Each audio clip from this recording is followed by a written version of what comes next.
Test de Welch pour comparaison des moyennes de plusieurs échantillons indépendants, cas des variances hétérogènes.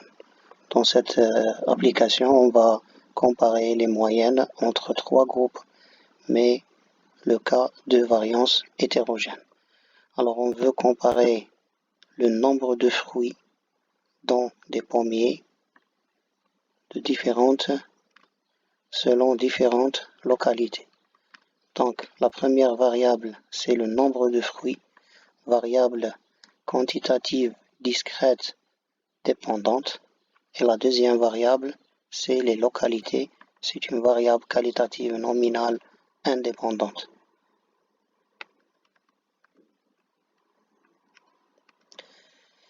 Alors les observations, c'est les XI pour la localité 1, les XI pour la localité 2 et les XI pour la localité 3. Donc le seuil de signification alpha est de 0,05. La distribution suit la loi normale, donc la normalité est respectée et les variances sont hétérogènes. Bien sûr, les prélèvements, les observations sont indépendantes. Alors, tout comme toujours, vous avez le glossaire. Dans le glossaire, vous allez trouver toutes les abréviations utilisées. La première étape du test, c'est la formulation des hypothèses. C'est comme le test ANOVA. On va supposer que les moyennes sont les mêmes. Sinon, l'hypothèse alternative, l'une des moyennes est différente des autres. Alors, pour le paramètre observé, il y a différentes formules qu'on doit calculer. La première formule, c'est le WG. Ensuite, on va calculer la somme des WJ.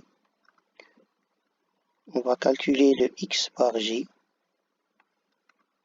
Ensuite, le X bar prime J.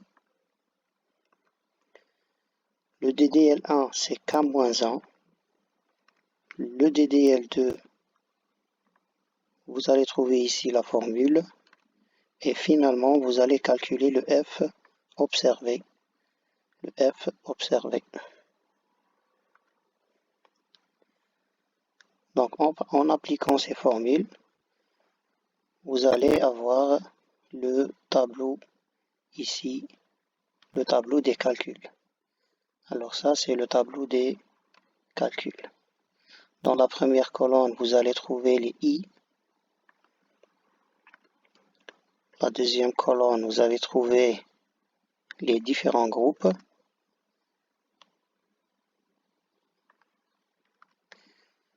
Dans la troisième colonne, vous allez trouver les observations, les XIJ.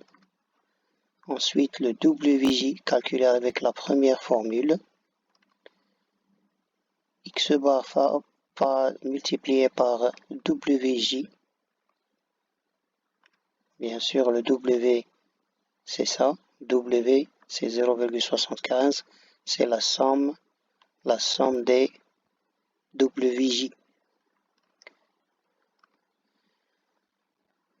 Là, c'est X bar J fois WJ. Comment c'est calculé? C'est le WJ fois le X bar J.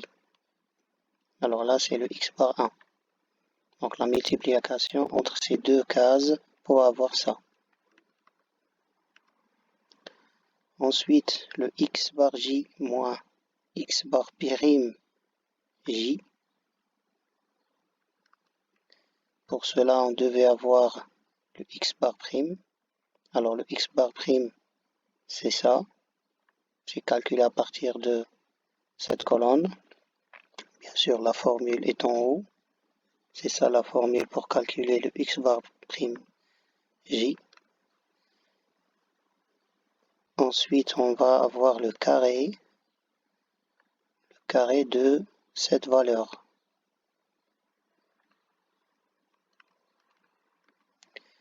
Ensuite, on va multiplier le WJ par le carré. C'est-à-dire qu'on va multiplier ça par ça.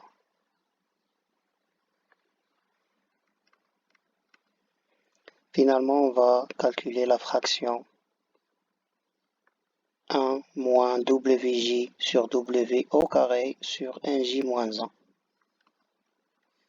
pour avoir la somme de ces fractions. Alors dans le tableau ici, nous avons dans le tableau de Welch, nous avons la ligne intergroupe et la ligne intragroupe.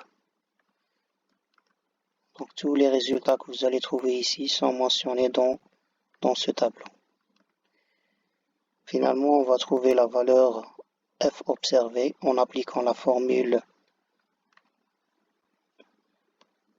f observée. Concernant la valeur théorique, on va utiliser bien sûr la table de Fisher.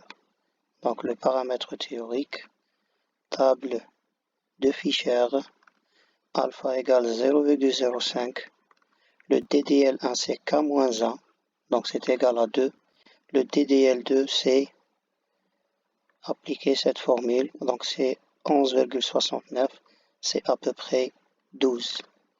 Alors on va avoir le F théorique à partir de la table. Alors nous avons le DDL1, c'est 2. Le DDL2, c'est à peu près 12.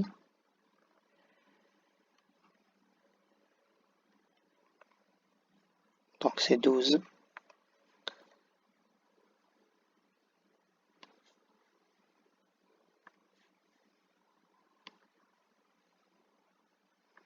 Alors normalement c'est la valeur c'est 3,88. Donc c'est ça, 3,88. Alors pour la décision mathématique, 4,32 est supérieur à 3,88, ça veut dire que le F observé est supérieur au F théorique, on accepte H1. Automatiquement, on va accepter que, comme moi, l'une des moyennes est différente des autres. L'interprétation biologique, on peut dire qu'il existe une différence significative, autrement dit, il y a une association. Bien sûr, l'association est entre les localités et le nombre de fruits, de pommiers. Ça, c'est la variable qualitative, nominale, multiple, indépendante. Et ça, c'est une variable quantitative, discrète, dépendante.